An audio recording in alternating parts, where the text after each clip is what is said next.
asked on high demand, we've brought myself, the man that's in charge. Lucky us. Yeah, so as you can see in the background is our silage clamp. So we thought in this video we'd just talk a little bit about our silage, how we do it, what our system is, how we make the silage, and then a little bit on feeding it as well. Because in the winter the cows rely on eating silage, they don't go out on the grass or anything, so it's important that we have good quality silage. Yeah, super important. So yeah, as Dad said, he is the boss, especially when it comes to the silage and things like that. So he's going to say a little bit now about the silage we make and so on and so forth. Take it away, Dad. Yeah, so basically, here we are.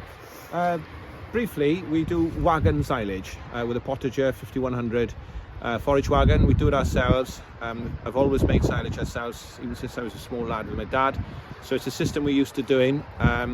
We used to do it with a forage harvester, but we moved on to a wagon about 17 or 18 years ago, and it suits our size farm brilliantly. It's one of the sort of systems that still works on a farm like ours, that we can still do our own silage when we want to, which has a lot of plus and gains for us. So the silage is a little bit longer chopped than your normal precision chop silage, which a lot of farmers do, but we like it. We find the cows do really well on it. It's quite a dry silage this year. We had an awful summer again, where we didn't have any grass grow from basically the end of May till about August, so we lost a cut. We still got 3 cuts, but we should have had 4. But what we're trying to achieve is silage we bring in, have as little waste as we possibly can, and I think Poppy's going to show you around the clamp now and show how we put the side sheets on, how we clamp the top, and how we try to bring grass in and keep it fresh and really nice to eat for the cows. Actually, this year is the first year ever we had these panels. So these are brand new, put in this year. So as you can probably see, they have got holes here and where they join. What is the reason for that? So they're easier to handle? To be moved and everything when they've been made, yeah. And there's obviously air can get in through the panels. So what we do, we put side sheets on. So we put the sheet over the top of the wall, we put the silage in, and then we fold the sheet underneath the top sheet, and that stops air getting in. As you can see, you know, there's no waste on the sides. It's really, really good. It's really good silage, just as good as what's in here or in here, all the way to the top and right up to the shoulder, which we'll get on top and you can see after. So the side sheets are a bit of work on the clamp when we're doing the job, but to be fair, it was a lot better than we thought it would be. We used to have a massive domed clamp where we never had to put any side sheets on. We used to dome the clamp like that, but it used a huge area. So this is condensing the area by quite a lot, and working really well. To be fair, even though there's a shoulder here, we're still managing to grab the silage really well, not getting any waste. Yeah, so with butt breaking, it's number one a lot easier with walls, because like Dad said, you can just build up to the wall and the wall is doing the job for you of making sure there's no waste. And then of course you do fit more rings, so obviously a dome you'd have to be doing this. So yeah, it's worked really, really well. We cut the sheets off then as we're coming down, because we don't really want the cows eating the sheets for obvious reasons. So when we get to the edge, we'll always grab the silage and then cut the sheet away as we go. So it does work really well. It's a little bit of a faff, but to be honest, it's completely worth it for the quality of silage that we're getting from it. And the other thing I think is important is we've got 3 separate clamps out here now. We've also got an indoor clamp, which is full of cattle at the moment, but it means our first cut can go in a clamp, second cut can go in a different clamp, third cut can go in another clamp, and we will hopefully have a 4th on a normal season. And it just means that the silage is separated, we can feed it to the right animals, and we can open a smaller face at a time rather than opening a whole huge clamp, which is what we used to do in the past. And of course, when we put our second cut in, we don't have to take all the tyres off to put more silage on top, which was a lot of work. Literally changed our lives. We used to spend, no exaggeration, about 5 hours on the third cut, taking the whole sheet off, and then another 5 to 6 hours at the end, sheeting it all back down. So we literally didn't know ourselves this year. It was a lot easier. It was so I'm going to quickly get on top of the clamp and show you the top.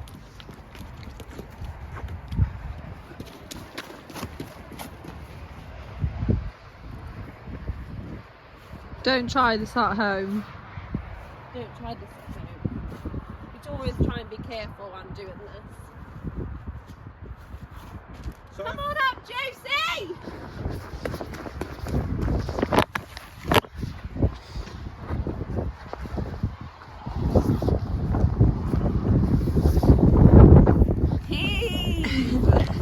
I'm wrap. What a view! That would be a million times better if it was a nice day. So it is quite important to appreciate the fact we are very high up, and it is important to be careful on the top of the silage clamp. You can easily slip and fall off, so at all times just be careful. I know we had a bit of fun then, but you have to be careful because there are accidents sometimes. Barney, down. Down. No, Barney.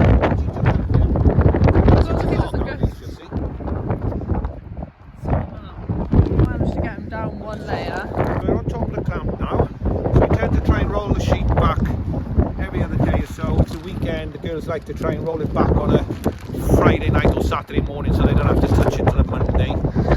They do get a bit excited and roll it back a bit too far for my liking. Sunday fun day! We're forward thinking. But we have kind of rolled it back, the tyres got them out of the way.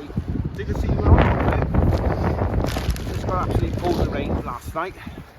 But you can see it's really nice silage, right to the top. There's no waste, and that's what we're trying to achieve. Some people put clean film on the top. That I know that works really well. We haven't done that. We did do it when we did whole crop one year, but we just use a silage sheet, and we do love these green sheets. They do an absolutely fabulous job. We still put a lot of tyres on, not as many as what we used to do before we used the green sheets. We used to have them touching, but we still put quite a lot on because wagon silage tends to be a bit more spongy and a bit harder to roll, so we like to put weight on top, and that does definitely make a difference. So the black sheet is like a sealant, Yeah, so and then the green sheet's like weighted. that's right. The green sheet holds the black sheet down, and the tyres just put more weight on again. It's important that no air gets inside. You're basically pickling it. Because if air gets inside, it would go mouldy. It goes essentially. mouldy, yeah.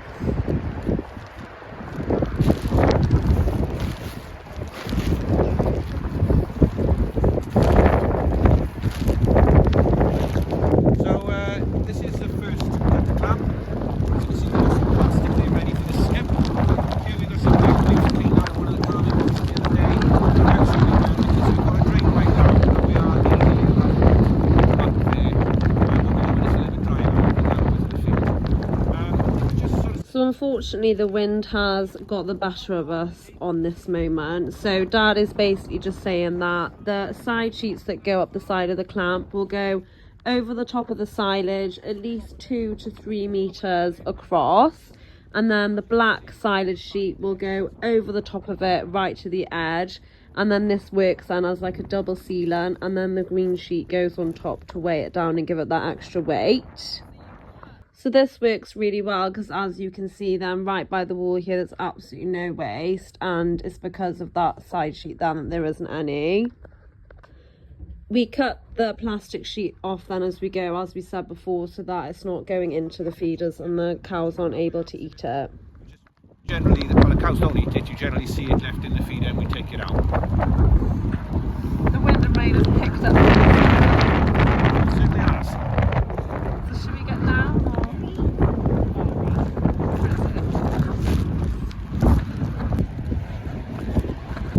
So that's our first camp, which is now being used for silage. This is our second camp, which is in use at the minute, and there's our third one, raring to go, ready for when we need it. And in case anyone actually does want to see the plastic sheet in action, this hasn't been cut away yet. So as you can see, it's going down the wall there. And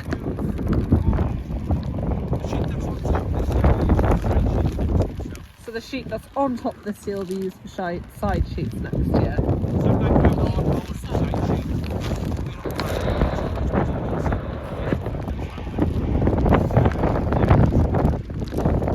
Okay, down we go. Okay. So we use these panels, as Poppy said earlier. I can't remember how many we got here, but we did put a lot in. But we put it along the back, down there, across there. This is and I thought it'd be interesting. We put them in our ourselves. We just put a line down. Concrete was fairly good for flat, so that worked quite well. And what we did was we did them on one side. I know some people put them in and they move them and they put them in different places every year. They can slide when you do that. Apparently they can move a little bit, especially if the side's a little bit wet. We pinned them because we intend to leave them like they are certainly for a good many years. But we have got the chance to move them if we want. They will, if we pick them up, they still will come out, and we can either cut the bars off or maybe pull them back out as well. But they're not going to move. The beauty of this is they are, you know, we can buck rake against them, push them hard, and they're staying where they're staying unless we want to move them. Yeah, like I didn't want them to move while I was buck raking. Probably wasn't in nervous on the first.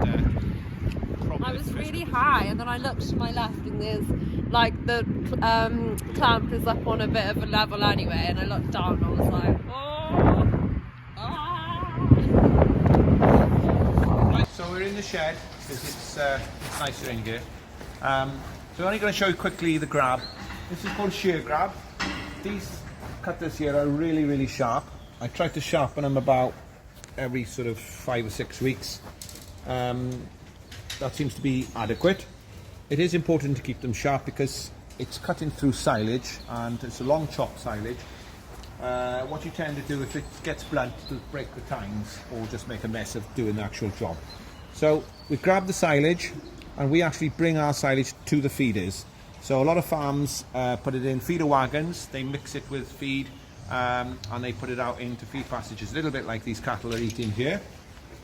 We're not on that kind of system. We basically grab the silage, put it in feeders, and they eat it as it is.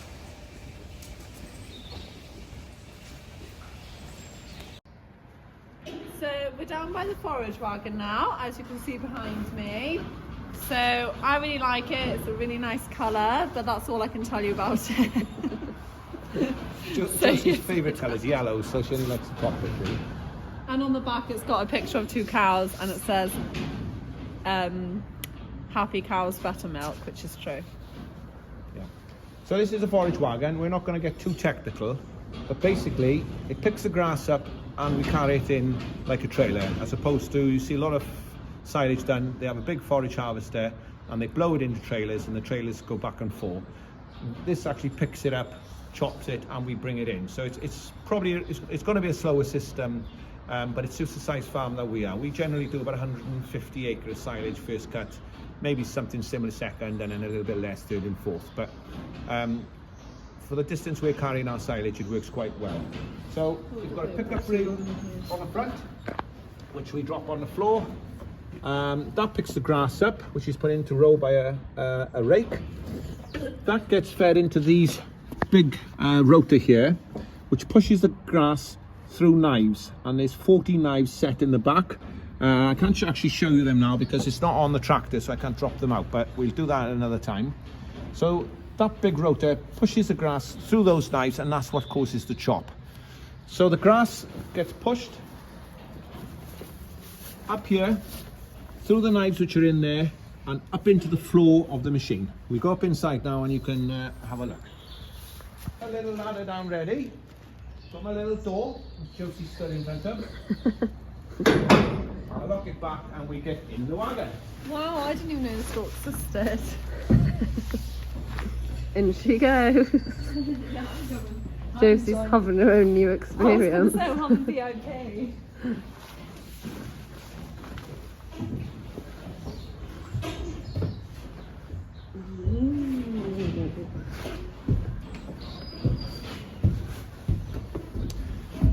So, I've got my torch on because it's quite dark in here. If you look down here, this is the big rotor that you could see from outside. And that pushes the grass up here and through the knives. And you can just see the knives right down in there. So with the rotor pushing the grass through those knives, that's what causes the chop. Okay, so then the grass gets pushed up like that.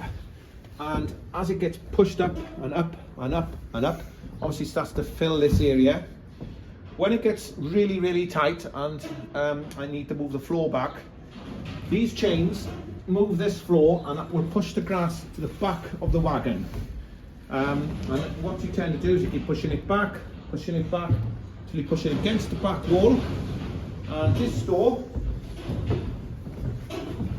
when the grass is pushed up hard against this door will be pushed back, and there's a sensor on the outside which will tell me in the cab that the wagon is then full. But as you can see, because we're pushing the grass up into a big load all the time, it gets pushed in really, really tight. So that's why it carries so much grass, is because of how tight the grass is packed in here. So you have to move the floor manually as you're going? No, I can do it on auto. Basically, I'll show you quickly. If I put the wagon onto auto, there's a sensor plate here. There's a switch on the other side, and when the grass starts pushing that plate out, that will automatically tell the wagon to move the floor.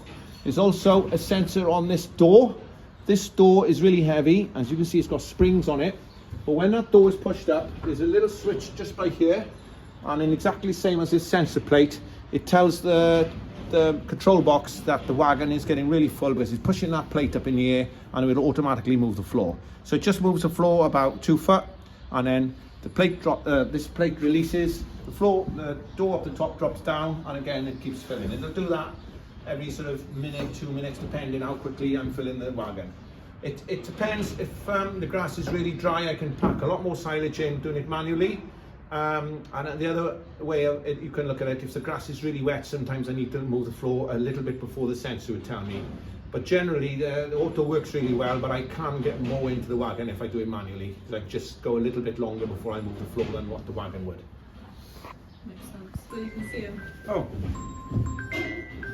I'm having a phone call, everyone. Go away. Right, so this is the door. So as I said, when the door gets pushed out, it stops the wagon loading, and you can't move the floor anymore. So you can't break or smash anything up. It simply says that's it. You're not going to get any more into the wagon. The only thing you could keep doing is keep going up forward, but eventually it'll just start coming over the top. When you get back to the clamp, you basically open the door. The grass will automatically fall out, and then you put the floor to go, and the floor will push all the grass from the front out to the back. You move the machine forward slowly. It takes 1 minute to empty, and it's all done, and you go back to field and you start again. So when you say you open the door, do you come out and open yourself? No, or? I don't have to get out of the tractor. Nice. Yeah, those days are gone. Otherwise that would probably be my job. I doubt it. So no, everything is worked from the tractor. I've got cameras at the back of the machine as well. I've also got a camera up here. This camera films down on the floor here, so I can see how much grass is in the wagon. That's really handy. It's also really handy when you're emptying, because you can see if there's any grass left in here. And the camera on the back of the wagon is quite useful, because you can see if there's cars behind you on the road. It's also quite good when you turn into gates and things like that. Yeah, so it's a really simple system. It doesn't tip at all, because the Doesn't floor's tip. empty everything Yeah, out. the floor does all the work. It's just a chain that goes round like that continually, and when you put it to go, it goes, and when you tell it to stop, it stops. So these things on the roof, Yeah. that's just to contain the grass? Yeah, that's to stop grass being pushed up too high and spilling over. Some wagons haven't got that, some have. Some wagons have got a clear top where you can actually use them as silage trailers as well, where they can blow into them, but this one isn't really made for that.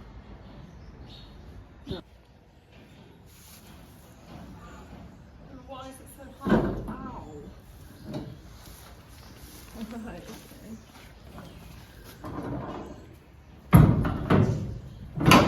Gosh, it doesn't seem very, It's a lot more to do yet.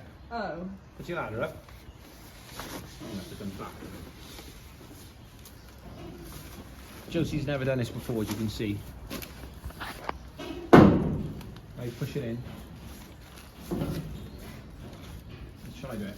Oh, right, sorry. Then you drop this little thing down here, and then there's a little thing goes there to stop it opening. Nice. And the beauty of this ladder is the moment you drop it down, it'll stop the wagon moving completely. So you can't get into this inside and move the wagon. Oh, nice. There's a sensor on the door that stops. As soon as that door's open, everything will stop. Shut down. Yeah. Gosh, that is good. So somebody couldn't get in there and it'll accidentally get in the tractor and move it. It wouldn't happen. Yeah. Yeah, so as we're down here, we can see the tyres. They're really, really wide tyres, but they are absolutely brilliant. There's 2 of them. This back one actually turns and swivels, so when you're going through gateways, it does make the wagon a lot easier to get through tight gateways because it floats and it'll move, and then I can lock it then for reversing. Otherwise it's very hard to reverse when it's swiveling about. But the width of the tyre is very important because it does mean you can travel in quite wet conditions and it doesn't mark the fields at all. The other thing, as we're under here, you can see the slats that you've seen above.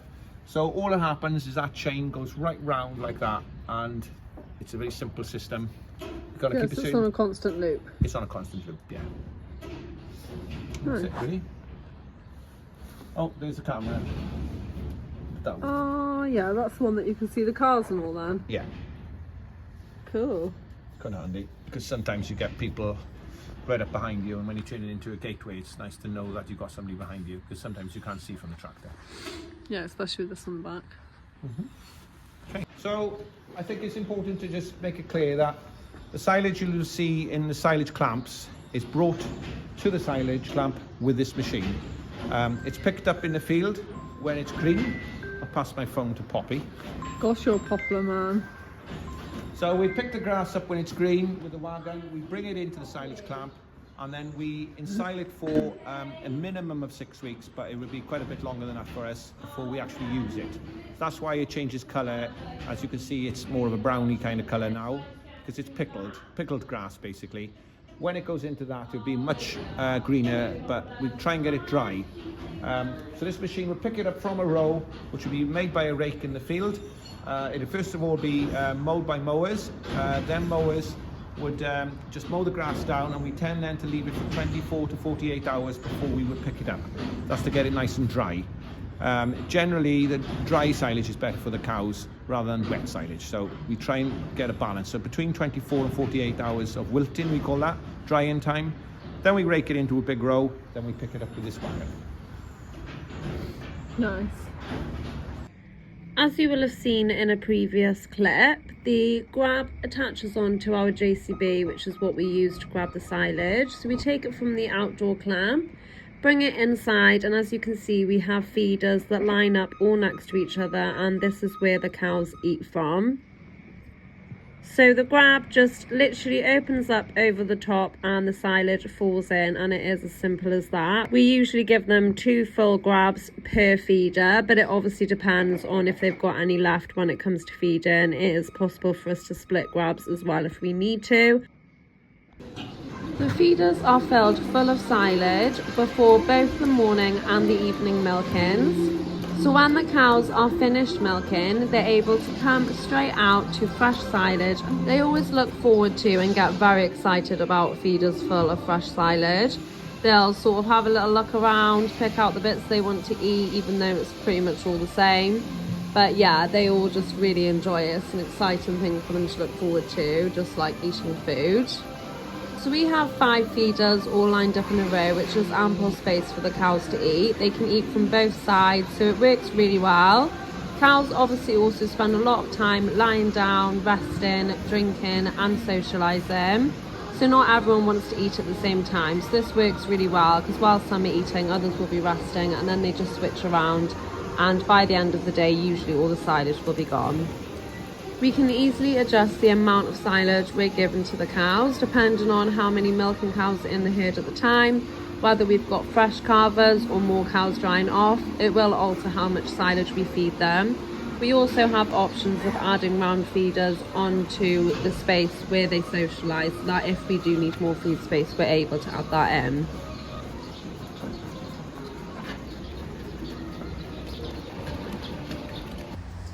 Here you can see the cows that are choosing to lie down and have a rest. Their bellies are full, they've been milked, they're really content and happy, and everyone's nice and chilled.